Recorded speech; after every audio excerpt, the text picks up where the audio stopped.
오늘 주신 하나님의 말씀 구약성경 시편 30편 1절에서 12절까지 말씀입니다. 계시의 말씀을 읽을 때 하나님의 음성을 들으시기 바랍니다. 여호와여, 내가 주를 높일 것은 주께서 나를 끌어내사 내 원수로 하여금 나로 말미암아 기뻐하지 못하게 하심이니이다. 여호와 내 하나님이여, 내가 주께 부르짖음에 나를 고치셨나이다. 여호와여, 주께서 내 영혼을 수월에서 끌어내어 나를 살리사 무덤으로 내려가지 아니하게 하셨나이다. 주의 성도들아, 여호와를 찬송하며 그의 거룩함을 기억하며 감사하라. 그의 노염은 잠깐이요 그의 은총은 평생이로다. 저녁에는 울음이 깃들일지라도 아침에는 기쁨이 오리로다. 내가 형통할 때에 말하기를 영원히 흔들리지 아니하리라 하였도다. 여호와여, 주의 은혜로 나를 산같이 굳게 세우셨더니 주의 얼굴을 가리심에 내가 근심하였나이다. 여호와여, 내가 주께 부르짖고 여호와께 간구하기를 내가 무덤에 내려갈 때에 나의 피가 무슨 유익이 있으리요? 진토가 어떻게 주를 찬송하며 주의 진리를 선포하리이까? 여호와여, 들으시고 내게 은혜를 베푸소서. 여호와여, 나를 돕는 자가 되소서 하였나이다. 주께서 나의 슬픔이 변하여 내게 춤이 되게 하시며 나의 베옷을 벗기고 기쁨으로 띠띠우셨나이다. 이는 잠잠하지 아니하고 내 영광으로 주를 찬송하게 하심이니 여호와 나의 하나님이여, 내가 주께 영원히 감사하리이다. 아멘. 영광으로 찬송하기 라는 제목으로 말씀을 전하겠습니다. 오늘 말씀에 보면은 이제 12절 말씀에 하나님께서 베풀어 주신 영광으로 주를 찬송하게 하셨다, 이렇게 고백하고 있어요. 하나님께서 나에게 영광을 베풀어 주셨는데 그것으로 내가 하나님을 찬송하게 되었다. 그래서 내가 영원히 하나님께 감사하겠습니다. 그런 신앙 고백이죠. 하나님의 영광을 경험한 다윗이 그 영광을 힘입어서 주를 찬송하게 되었다는 고백이에요. 찬송 중에 영광으로 찬송하는 것이 얼마나 복된 일일까요? 우리도 그런 찬송하기를 간절히 바랍니다. 영광을 힘입어서 찬송하게 되면 찬송이 굉장히 힘이 있겠죠. 감격스럽겠죠, 많이. 영광이 우리에게는 참 좋은 것이긴 한데 좀 위험한 것이기도 해요. 사람마다 자기의 영광을 자랑스럽게 여길 때에 갑자기 멸망이 닥치는 그런 경우가 있어요. 좀 조심스럽죠. 근데 이게 좋은 건데도 왜 이렇게 위험하긴 하냐? 사람이 치명적으로 교만해지면은 위험해요. 영광은 상당히 교만해지기 쉬운 어떤 소스가 될 수 있거든요. 그래서 나에게 영광스러운 순간이 다가온다 할 때 굉장히 조심스러워 하는 것이 지혜가 되겠습니다. 예를 들어서 갑자기 회사에서 승진을 하게 되었다. 그럼 괜히 내가 모든 사람보다도 더 뛰어난 인재 같고 그러면 막 어깨가 올라가고 우쭐거리고 이렇게 되죠. 사장이라면은 이번 해에 내가 매출이 급성장을 했다. 그러면은 다른 모든 사장보다도 내가 굉장히 훌륭한 사장인 것처럼 그렇게 착각하게 되고 그렇게 될 수 있어요. 그러면은 내가 좀 우쭐해진다고 그때 이제 교만해지면서 삐끗거릴 수 있어요. 위험하죠. 그러니까 이게 이제 사람에게 있는 치명적인 어떤 단점이라고 할 수 있어요. 연말마다 이제 각종 시상식이 있게 되는데 이제 연예인들 보면은 그 영광을 하나님께 돌립니다. 이런 연예인들이 가끔 이제 한두 명씩 나타나잖아요. 하나님께 영광을 돌리지 않더라도 보통은 자기 자신을 도와준 주변에 있는 많은 사람들을 막 일일이 다 이름을 거론하면서 혹시라도 누구 이름 얘기 안 했다가 그 사람이 쏘니 할까봐.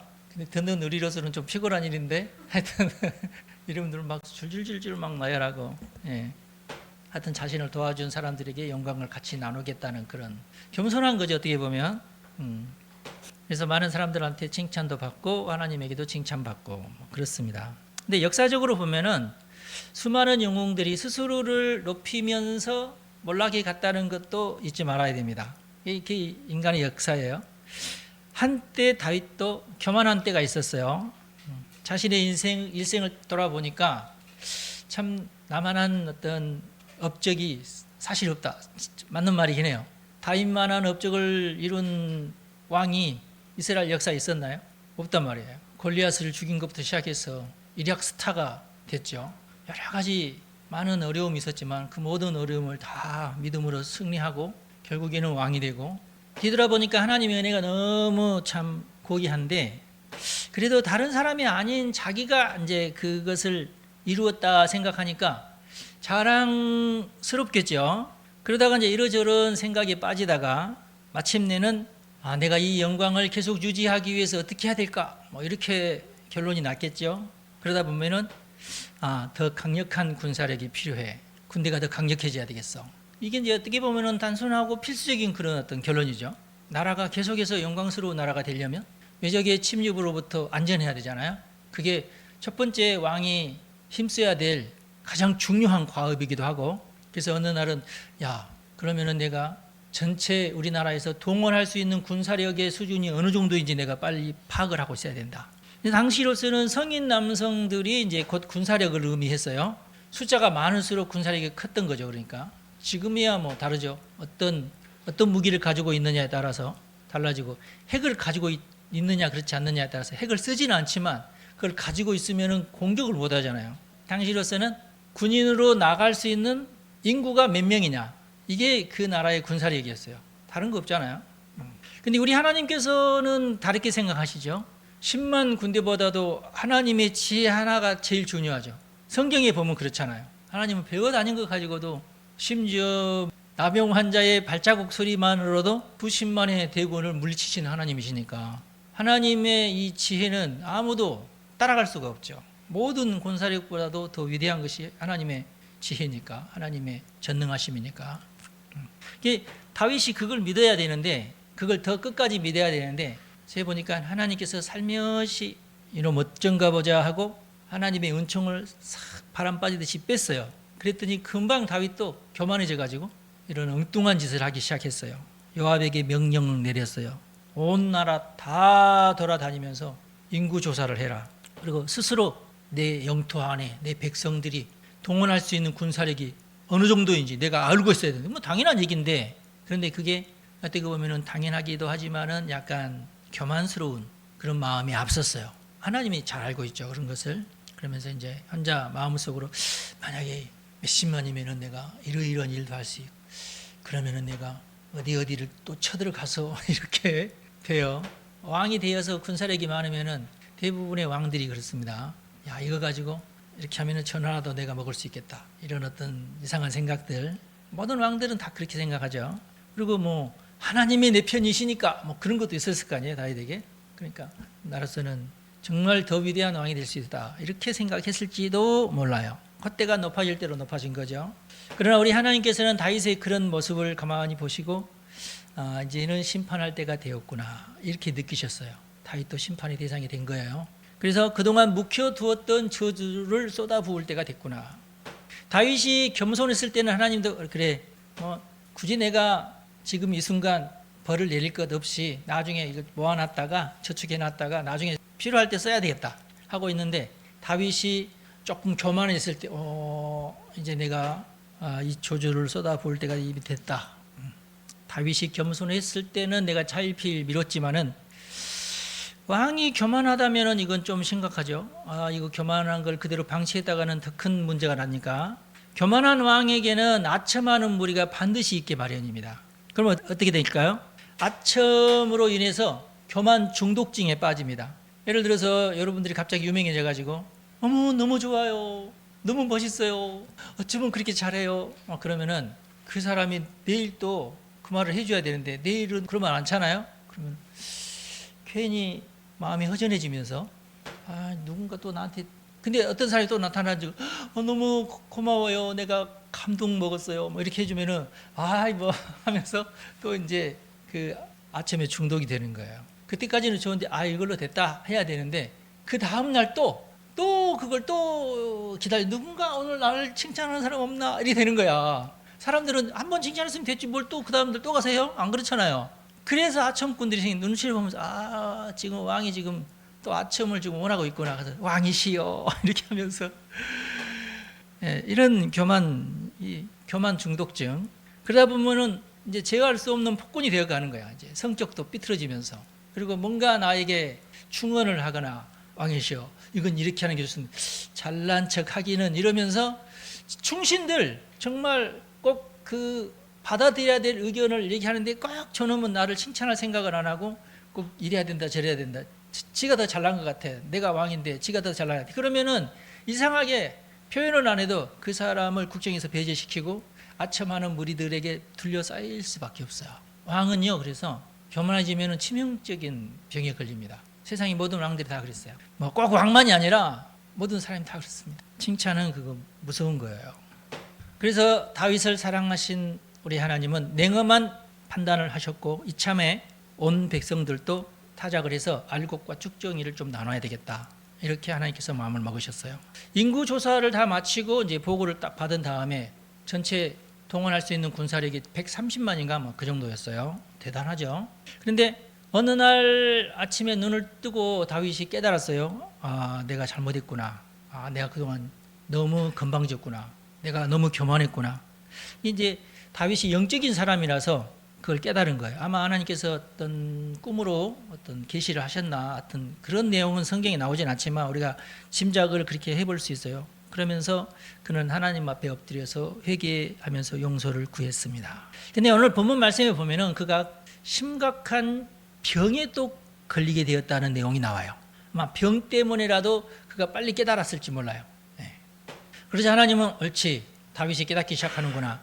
그러면서 선지자를 보냈어요. 갓이라는 선지자를 다윗에게 보냈습니다. 그리고 예언을 하게 했어요. 내가 너에게 선택권을 주겠다. 보통 왕 같으면 그런 선택권도 안 주실 텐데 하나님은 또 자비로우셔가지고 또 다윗하고는 또 말이 통하니까 선택을 해라. 7년 기근 3개월 동안 도피 생활.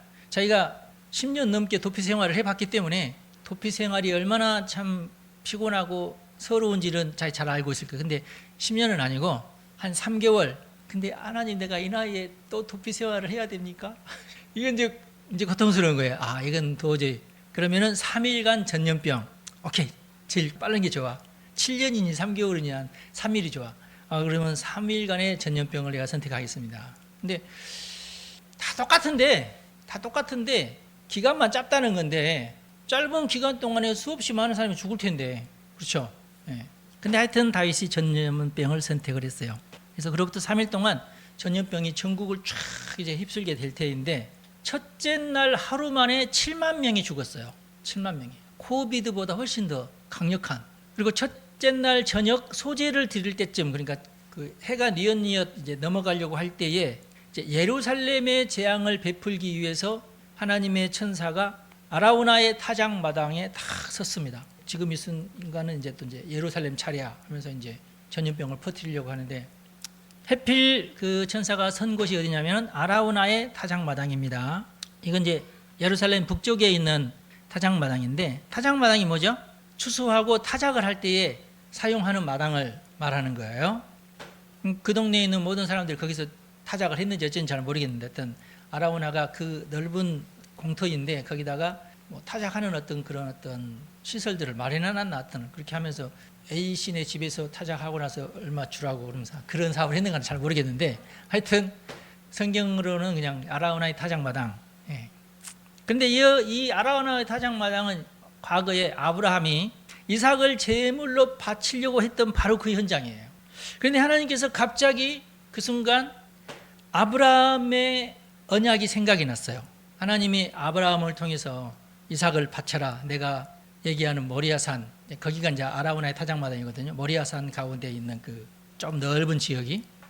그런데 아브라함은 그 명령을 듣고 즉시 그 다음날 아침 일찍이 일어나가지고 이삭만 데리고 그쪽으로 갔죠. 가서 이삭을 칼로 이렇게 찌르려고 할 때에 하나님의 사자가 잠깐 멈춰라. 보니까 옆에 양이 한 마리 있으니 이삭은 내비두고 양을 갖다가 하나님께 바쳐라. 그래서 바쳤잖아요.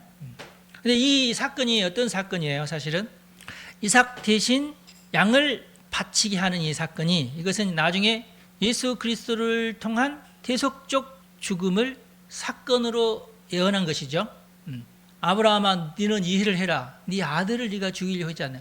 내가 바로 나의 아들을 이렇게 죽이려고 계획을 하고 있다. 그런 사건이거든요, 이게. 근데 그것을 나중에 솔로몬이 성전을 샀습니다. 아라우나의 타작마당. 성전으로 삼기 역사적으로도 그렇고 지리적으로도 그렇고 딱 알맞는 장소예요. 예루살렘 도성 안에 있고. 예. 아브라함은 이해가 되지는 않았지만 하여튼 하나님의 명령이니까 절대적으로 순종을 했어요. 예수님도 하나님의 명령에 절대적으로 순종을 하면서 십자가를 지신 거 아니에요. 우리로서는 죄와 저주에서 벗어나서 마냥 좋지만은 하나님으로서는 우리 죄를 대신해서 아주 치욕적인 대가를 치르셨어요. 그게 십자가죠. 우리 하나님께서 친부모가 되어주셔서, 우리의 친부모가 되어주셔서 우리 대신 저주를 감당하신 사건이니까, 그게 어떻게 보면은 모든 교회가 가장 핵심적으로 가지고 있어야 될 신앙 고백이에요. 대속적 죽음. 모든 저주는 예수님의 십자가에서 끊어지시는 것을 믿으시기 바랍니다.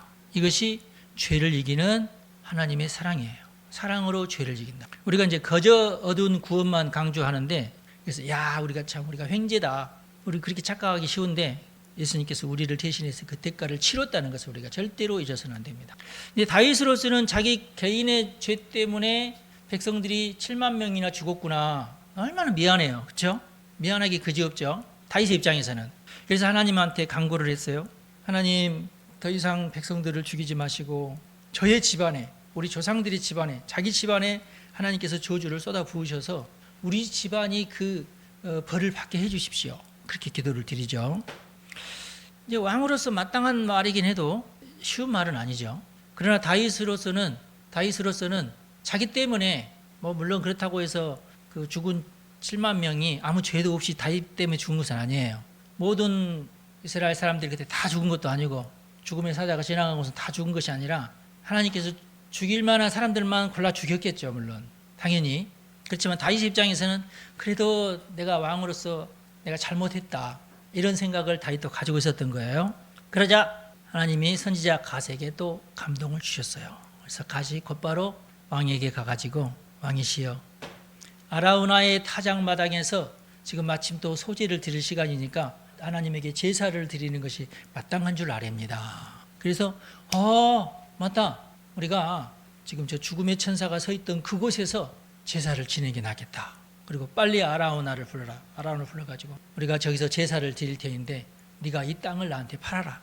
아이고 왕이시여. 근데 이 아라우나는 이스라엘 백성이 아니고, 그때 당시 다윗이 그 예루살렘 성을 점령을 해서 그 예루살렘 성의 이름을 다윗성이라고 했거든요. 근데 사실은 이제 예루살렘 성이에요. 여부수 족속이 그 예루살렘 성 주변에 살고 있었어요. 그 사람들을 무찌르고 거기를 점령한 겁니다. 어떻게 보면. 근데 그 중에서 살아남아서 여전히 그곳에서 살고 있는 사람들도 있어요. 우리 항복입니다 하면서. 근데 이제 여부수 족속이기 때문에 이스라엘 사람은 아니에요. 이스라엘 사람은 아닌데, 그래도 이스라엘 사람들과 이렇게 그 교류가 돼가지고 이스라엘 사람처럼 사는, 그렇지만은 족보는 없는, 그래서 그 사람에게서 그 땅을 삽니다. 아니요, 내가 그냥 드리겠습니다. 안 돼. 절대로 그렇게 하면 안 된다. 이것은 우리 다윗 가문의 소유가 돼야 된다. 무슨 뜻인지 아시겠죠? 이스라엘 사람들은 무조건 거저 주는 땅을 원치 않고 무조건 돈을 내고 살려고 그래요. 지금도 그래요. 이스라엘 사람들 어디를 가든지. 그리고 이스라엘 사람들은 내가 내 소유로 땅을 이렇게 구입한다는 것을 굉장히 소중하게 여겨요. 아브라함 때부터 그랬던 것 같아요. 민족성인 것 같아요. 또돌이 민족들의 그 민족성, 아라우나에게 후하게 값을 쳐주고 그 땅을 다윗이 삽니다. 그리고 거기에 번제단을 쌓고 제사를 하나님께 드려요. 그렇게 해서 하나님의 진노를 잠재웁니다. 이게 이제 나중에 솔로몬의 성전터가 되는 것입니다. 그런 연유로 해서 오늘 우리가 읽은 이 시편이 성전 낙성가로 이제 지명이 됐어요. 오늘날에도 이 시편 30편은 수전절에 읽혀지는 시편이 되었어요. 수전절은 다윗 시대에 생긴 절기가 아니고, 모세가 만든 그 절기도 아니고, BC 164년경에 수리아 왕 안티오코스 에피파네스, 유명한 왕이죠. 이 사람이 예루살렘을 점령을 하면서 그 예루살렘에 있는 성전 번제단에다가 제우스 상을 세웠어요. 우상을 세운 거예요. 그래서 이스라엘 사람들이 크게 분노를 하면서 이건 있을 수가 없는 일이다. 어찌 성전에 이 우상, 제우스 상을 여기 세우느냐. 이건 아니다 하면서 반란을 했어요. 그때 반란을 주도한 제사장 가문이 마카비 가문입니다. 마카비 가문이 군사력을 모아가지고 반란해서 수리아 군대를 전부 몰아내버렸어요. 그러면서 마카비 왕조가 형성이 되는 겁니다. 그래서 로마가 쳐들어오기까지 한 100년 동안 마카비 왕조가 그 팔레스타인을 장악을 해요. 재미있는 역사죠. 그런데 그것을 기념하는 절기가 수전절입니다. 예. 마카비 왕가가 봉기를 해가지고 이방 족속들을 다 몰아내고 제우스 상을 다 깨부시고 다시금 성전을 수복했다. 그런 의미에서 다윗이 지은 오래전에 다시 지은 시편 30절을 우리가 낙성식 때 사용하자 해서 사용하고 있고 오늘날까지 그렇게 하고 있는 겁니다. 성경에도 보면은 수전절이라는 절기가 나오잖아요. 그게 이제 그때에 만들어진 절기다. 오세 때에 만들어진 절기가 아니에요. 그리고 성경이 쓰여졌을 때 다윗이 그 성경을 썼을 때에 이것은 낙성식 때 써라 하고 지은 게 아니에요. 왜냐하면은 그보다도 한 700년 후에 그게 낙성식 때 사용됐기 때문에 그런 하여튼 오늘 이 말씀이 낙성식 때 그래서 사용하게 되었다. 그런 뜻입니다. 2절에 있는 말씀 보면은 여호와 내 하나님이여 내가 주께 부르짖음에 여호와 내 하나님이여 내가 주께 부르짖음에 나를 고치셨나이다 그랬어요. 하여튼 다윗이 인구조사 어간에 크게 병에 걸렸을 걸로 우리가 예상할 수 있죠. 예로부터 질병은 사람의 마음을 크게 변하게 합니다.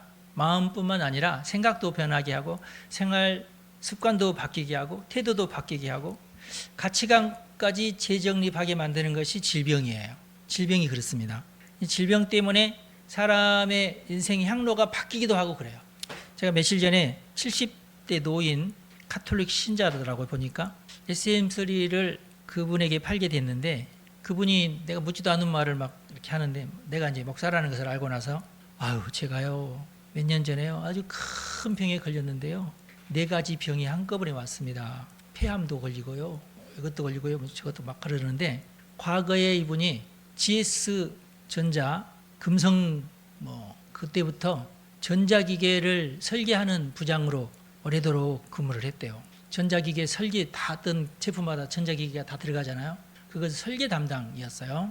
그런데 얼마나 열심히 일했는지 병이 왔어요. 그리고 이제 오랜 투병 끝에 결국에는 이제 기도원까지 가서 생활을 하다가 마침내 하나님의 도우심으로 고침을 받았습니다. 그러면서 이제는 제가 평안한 여생을 보내고 있습니다. 그러더라고요. 그러면서 하는 말, 내가 투병을 하면서 새 사람이 되었습니다. 인생을 바라보는 시각이 완전히 변했습니다. 그런 신앙 고백을 하더라고요.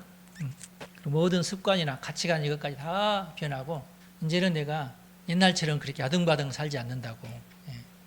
또 나이가 또 그러니까 당연히 또 그래야 되겠지만은 저는 이 질병이라고 하는 것은 그 사람의 모든 것을 바꿔놓습니다. 질병 걸리기 전에 제대로 바꿔만 놓으면 질병이 안 걸릴 수도 있어요. 그러니까 다윗이 얼마나 심각한 질병에 걸렸느냐 3절에 나오는 말씀이 우리가 짐작할 수 있게끔 하는데요. 여호와여 주께서 내 영혼을 수월에서 끌어내어 나를 살리사 무덤으로 내려가지 아니하게 하셨나이다 그랬어요.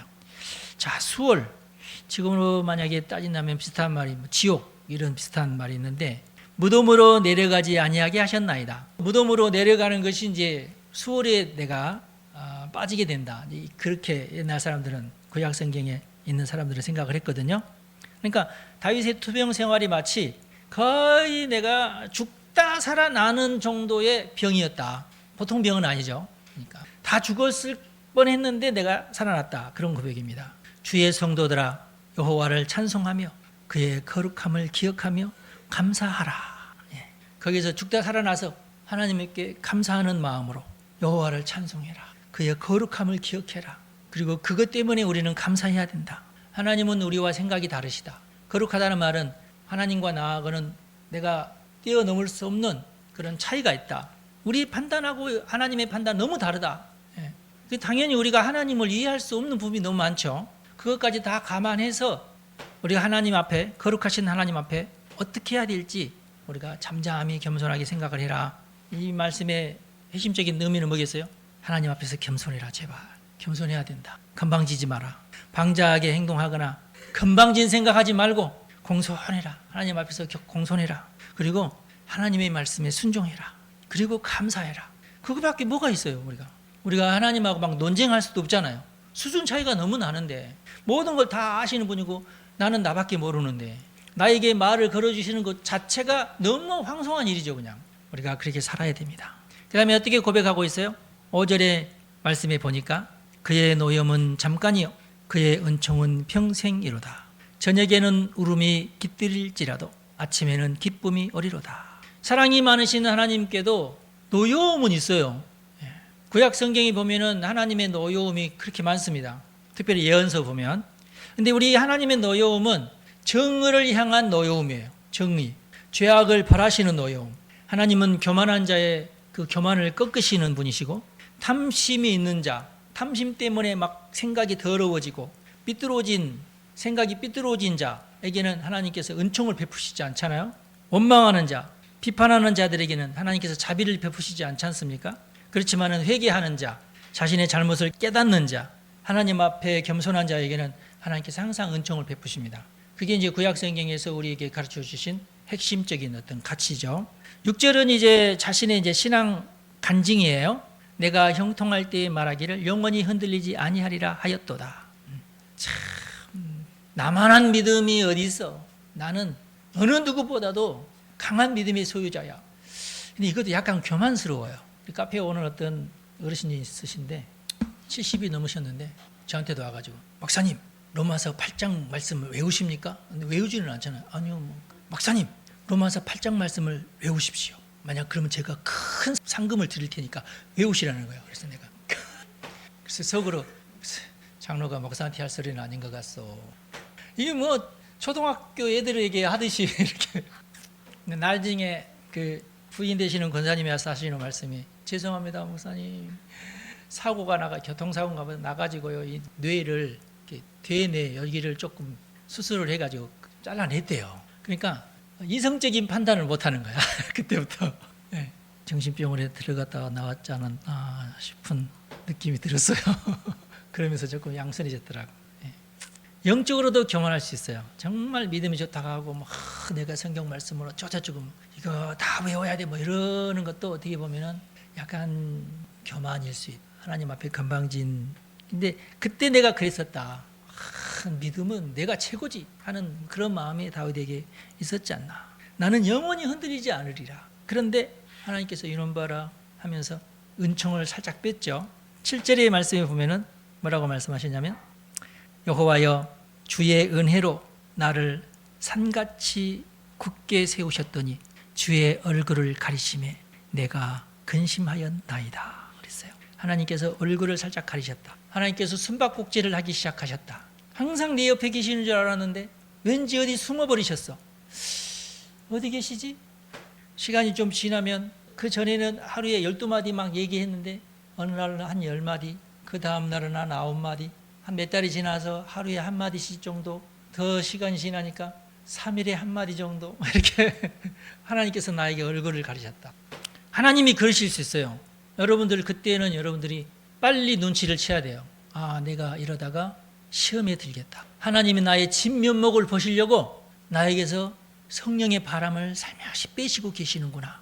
그런데도 불구하고 내가 영적으로 충만하면서 더 겸손하며 더 하나님을 갈망하는 사람이면은 합격. 그런데 하나님께서 실바람 빼듯이 이렇게 조금씩 나에게서 성령의 감동을 빼실 때에 나도 모르게 다윗과 같이 이렇게 엉뚱한 생각을 하고 세속적인 생각을 하게 될 때 주의해야 됩니다. 하나님 그렇게 하시는 분이세요. 살짝 주의 얼굴을 가리심에 그때부터 나에게 근심이 오기 시작하더라. 그전에는 근심 그런 거 안 했네. 걱정 그런 거 안 했는데 괜히 근심. 어떡하지.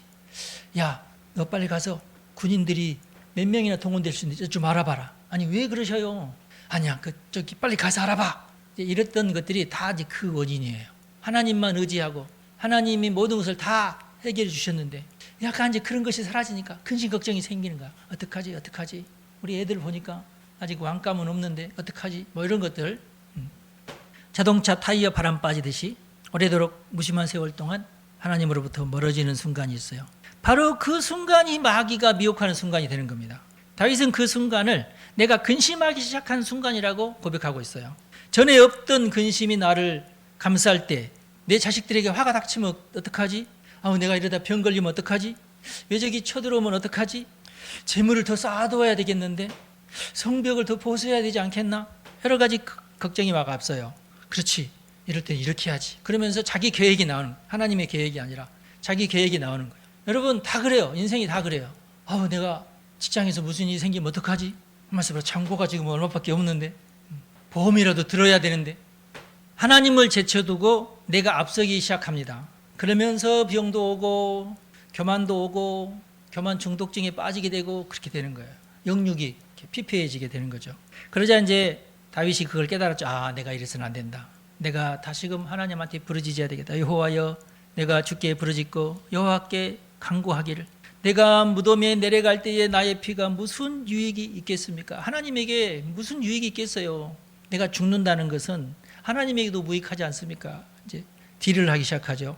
진토가 진흙이 어떻게 주를 찬송하며 주의 진리를 선포하겠습니까? 여호와여 들으시고 내게 은혜를 베푸소서.